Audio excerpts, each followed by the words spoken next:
सियासी जमातों ने लोकसभा इंतखाबात के करीब आते ही इंतखाबी मुहिम तेज कर दी है। कांग्रेस के कौमी सदर राहुल गांधी भी मुतहर्रिक हो गए हैं। आम इंतखाबात में उत्तर प्रदेश पर सभी सियासी जमातों की नजर है।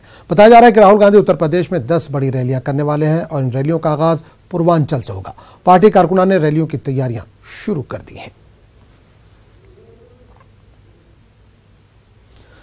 कांग्रेस सदर राहुल गांधी ने पीएम मोदी को सख्त तनकीद का निशाना बनाया। मुत्तहिदा अरब अमारात के दौरे के दौरान राहुल ने हिंदुस्तानियों से खिताब करते हुए कहा कि गुज़िश्ता 4.5 वर्षों में मुल्क के अंदर लोगों में तासुब पैदा हुआ है। राहुल गांधी ने कहा कि इस वक्त हिंदुस्तान 3 बड़े मसाइल से दो चार है, जिनमें एक दूसरे के खिलाफ नफरत, नौजवानों में बेरोजगारी और किसानों के मसाइल शामिल हैं।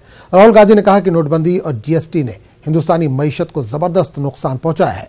वाज़ेह है कि राहुल गांधी मुत्तहिदा अरब अमारात के 2 रोज़ा दौरे पर हैं और इस दौरे का आज आखिरी दिन है।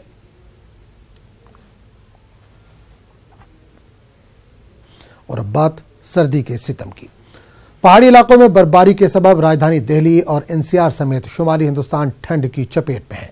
पहाड़ों से लेकर मैदानी इलाकों तक लोग घने कोहरे और ठंड की लहर का सामना कर रहे हैं। राजधानी दिल्ली में कम से कम दर्जा हरारत 6 डिग्री रिकॉर्ड किया गया और महकमा मौसमियात के मुताबिक अगले 2 दिनों तक दर्जा हरारत में कमी के साथ साथ बारिश होने के इम्कानात भी हैं।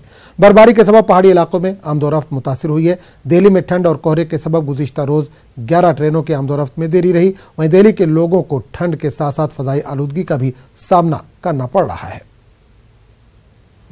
इतना फॉग है, इतनी विजिबिलिटी नहीं है, बट यहाँ पे लाइटिंग है, उसकी वजह से यहाँ सब कुछ दिखाई दे रहा है। बट बहुत मजा आ रहा है, बहुत मजा आ रहा है। बहुत ठंड हो रही है, बहुत कोहरा है यहाँ पे और सब बच्चे, हम लोग फैमिली के साथ आए हैं और बच्चे बहुत ज़्यादा एंजॉय कर रहे हैं। Right now I am at India Gate and it's too foggy today और ठंड भी बहुत ज़्यादा है। We have come here to watch the parade and it's an amazing feeling. उस पर मामले पर बात करने के लिए हम सीधे रुक करेंगे दिल्ली का, जहां से नुमाइंदे अविनाश इस वक्त सीधे तौर पर जुड़े हैं। जी अविनाश, सबसे पहले आपसे जानना चाहेंगे क्या कह रही है दिल्ली की सर्दी?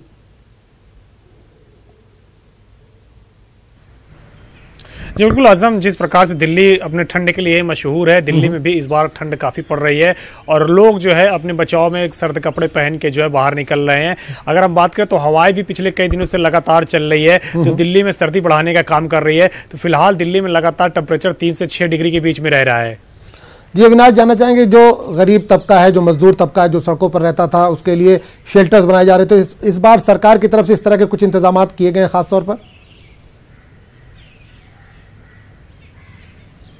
जी बिल्कुल आजम, चाहे वो बस स्टैंड के पास हो या रेलवे स्टेशन के पास हो या कई सारे और भी ऐसी जगह है दिल्ली में जहां पे सरकार ने रैन बसेरे का प्रबंध करके रखा है। जहां जिनके पास दिल्ली में रुकने का स्थान नहीं है, जो बाहर रहते हैं दिल्ली में अमूमन सर्दी में, वो जाके वहां पे जो है रात बिता सकते हैं। और वहां पे सरकार ने काफी सहूलियत भी रखी है लोगों के लिए, ताकि जो है लोगों को वहां पे ठंड से बचाव किया जा सके। अविनाश, कोहरा भी पड़ रहा है, तो क्या आवाजाही पर भी इसका कुछ असर पड़ा है, चाहे रेलवे हो चाहे फजाई या फ्लाइट की बात अगर हम करें तो?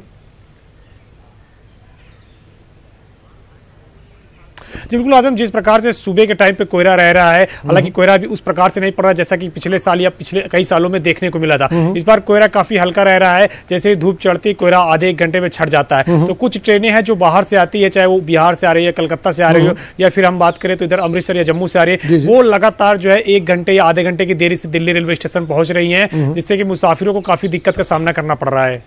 चलिए अविनाश, इस तमाम जानकारी के लिए बहुत बहुत शुक्रिया।